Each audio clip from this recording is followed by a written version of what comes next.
મારું નામ ટી.ડી. પટેલ છે. આખું નામ ઠાકરસિંહભાઈ ધર્મસિંહભાઈ પટેલ. મૂળ મારું વતન બોટાદ પાસે ખાંભડા ગામ છે, ત્યાં મારું જન્મસ્થાન છે. હા, સ્કૂલમાં મોરબી ખાતે મને વિચાર આવ્યો કે અમુક બાળકો સારા હોય છે પણ એને 8 કિલોમીટરના દાયરામાં બીજી સ્કૂલ સરકાર મંજૂરી નથી આપતી. એટલે મેં 1992માં મુખ્યમંત્રી ચીમનભાઈ અને નરહરી અમીન નાયબ મુખ્યમંત્રી એની પાસે એક પ્રોજેક્ટ મૂક્યો કે સેલ્ફ ફાઇનાન્સ સ્કૂલ કેવી રીતે ચલાવી શકાય, અને એને માન્યતા આપી. અને એ વર્ષથી અમે ઓમ શાંતિ વિદ્યાલયની મોરબી ખાતે સ્થાપના કરી અને ગુજરાતની પ્રથમ સ્કૂલ સેલ્ફ ફાઇનાન્સ ઓમ શાંતિ વિદ્યાલય. હા, ખાસ કરીને છે ને મારો એવો ટાર્ગેટ હતો કે આર્થિક નબળા બાળકોને જો ભણાવવા હોય તો બાપ વગરના બાળકોને આપણે મફત શિક્ષણ આપીએ. અને જે અનાથ દીકરીઓ છે મોરબી ખાતે અનાથાલય, એમાં એની 42 છોકરીઓ અમારે ત્યાં ફ્રીમાં ભણે છે. આખા ગુજરાતમાં 140 બાળકો કોઈ સેલ્ફ ફાઇનાન્સ સ્કૂલ મફત નહીં ભણાવતી, 5 બાળકોને એડમિશન નથી આપતા. એટલે મેં સરકારમાં રજૂઆતે કરી છે કે દરેક સેલ્ફ ફાઇનાન્સ સ્કૂલ છે ને ઓછામાં ઓછા 10 બાળકોને મફત ભણાવે, એવું સરકાર આદેશ કરવો જોઈએ. આમાં કેવી દીકરી ભણતર કેવા છોકરા છે?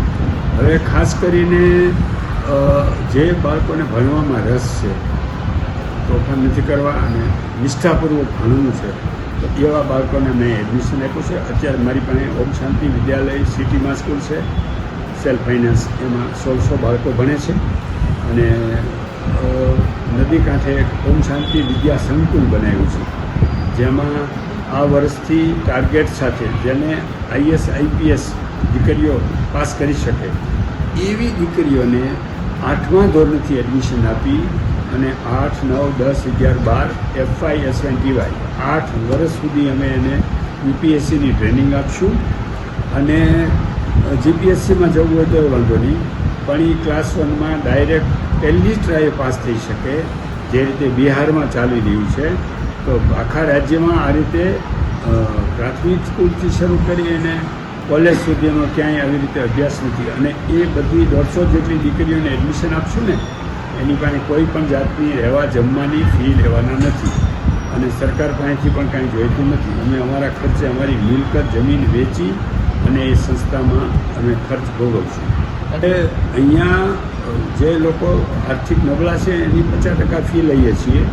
અને મારી એવી ઈચ્છા છે કે અહીંયા એક પાળી છે ને 2 પાળી સ્કૂલ ચાલે છે, અને એક પાળીમાં સાવ ફ્રી કરીએ તો જે સક્ષમ સારા બાળકો છે ભણવામાં અને આર્થિક નબળા છે તો એ અમારી સ્કૂલમાં ભણી શકે. કારણ કે અત્યારે ગુજરાતમાં મોટાભાગની સ્કૂલોએ બેફામ ફી વધારી દીધી છે અને અમુક સ્કૂલોવાળા તો લાખ 1.5 લાખ રૂપિયા, જાણે આપણે એમ લાગે કે આ હું લૂંટવા માટે શૈક્ષણિક સંકુલ મને બનાવ્યું છે, એટલી બધી ફી વધારે લે છે. એ યોગ્ય નથી.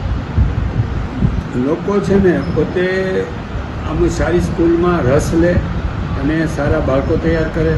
અને અમે જે આખી આ સ્કૂલ ચલાવીએ છીએ એની અંદર આખા રાજ્યમાં 35 મિનિટનો પીરિયડ હોય ને, અમે 70 મિનિટનો પીરિયડ ચલાવીએ. એટલે અડધા ચોપડા લઈને જ આવવું પડે. આજે ગણિત ભણે, કાલ વિજ્ઞાન ભણે, આજે અંગ્રેજી ભણે, કાલ ગુજરાતી ભણે. એટલે 50% બહુ જ ઓછો થઈ ગયો બાળકોને વજન, ચોપડાઓનું વજન. એટલે અને અમારી પાસે 1 થી 12 ધોરણના 12 બાળકો, દીકરી અને 12 દીકરાઓ એ અમારા સલાહકાર છે કે જે દર મહિને મને મારા પ્રિન્સિપાલને સલાહ આપે કે કાંઈ અસુવિધા છે કે કાંઈ નવીન કરવા જેવું છે કે શિક્ષકોની કાંઈ ખામી છે, એમને સલાહ આપે ને એ પ્રમાણે અમે સુધારો કરીએ છીએ. આમાં મને એક વિચાર આવ્યો, મારી પાસે કોઈ રજૂઆત નથી કરી, પણ મને એમ થયું કે મોટી ઉંમરના થઈ ગયા હોય ને અને મોટાભાગના લેડીઝ છે. મેં અત્યારે મારી પાસે 14 જેટલા રિટાયર મારે ત્યાંથી થયેલા હોય એવા ટીચર, એમાંથી લગભગ 13 તો લેડીઝ છે. મને વિચાર આવ્યો કે લેડીઝ રિટાયર થયા પછી ઘરમાં જાય તો સાસુ તરીકે એને આવક કાંઈ બંધ થઈ ગઈ હોય, પગાર બંધ, પછી મોટી ઉંમર થતી જાય ને એમ કામ પણ ઓછું કરી શકે, તો એની વહુ કે દીકરાઓ કે એના પૌત્ર પૌત્રીઓ એને તિરસ્કૃત ન કરે ને, અને દર 1 તારીખે બાને પગાર આવવાનો છે એટલે એને થોડુંક સારી રીતે ખાવા પીવામાં અને એને માનપૂર્વક રાખવામાં, રિસ્પેક્ટથી રાખે, એટલા માટે મેં આ પેન્શનની સ્કીમ ચાલુ કરી છે. બાકી આખા ગુજરાત રાજ્યમાં કોઈ પણ સ્કૂલમાં પેન્શન આપવામાં આવતું નથી. અને સરકારમાં પેન્શન તો નથી આપતા, બંધ કર્યું નવાને, પણ અમે આ પેન્શન અને ઉત્તરોત્તર એનો એ પેન્શનમાં દર વર્ષે જેમ સ્કૂલ ટીચરને પગાર વધારો થાય એમ એને પણ પેન્શનમાં વધારો થશે. ખર જો બીજી બધી સ્કૂલોવાળા પણ આવું કરે, પણ બીજી સ્કૂલોવાળા શું કરે છે કે વધારે વર્ષ ટીચરને થાય ને એટલે બદલી નાખે છે અને નવા ટીચર ઓછા પગારવાળા મળે.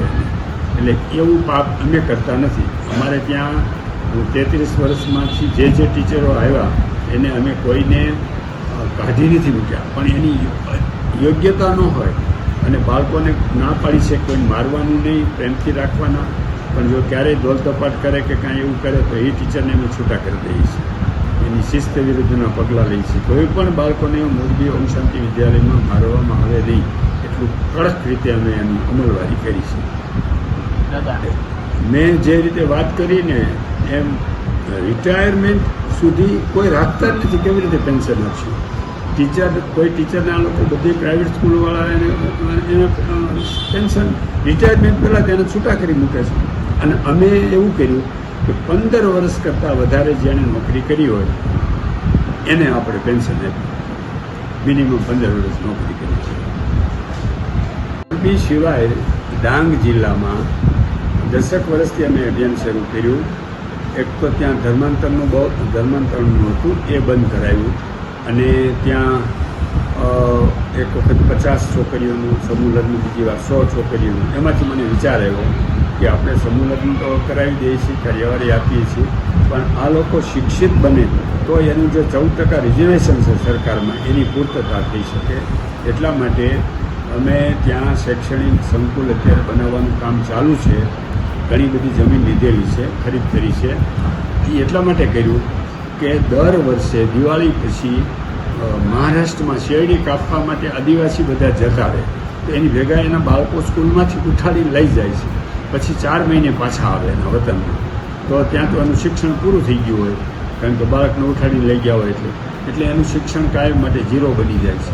તો મને વિચાર થયો કે 4 મહિના આપણે સાચવી દઈએ હોસ્ટેલમાં, તો એ માવતર ત્યાં સાથે લઈ ન જાય અને એનું શિક્ષણ ન બગડે અને શિક્ષિત થઈ શકે.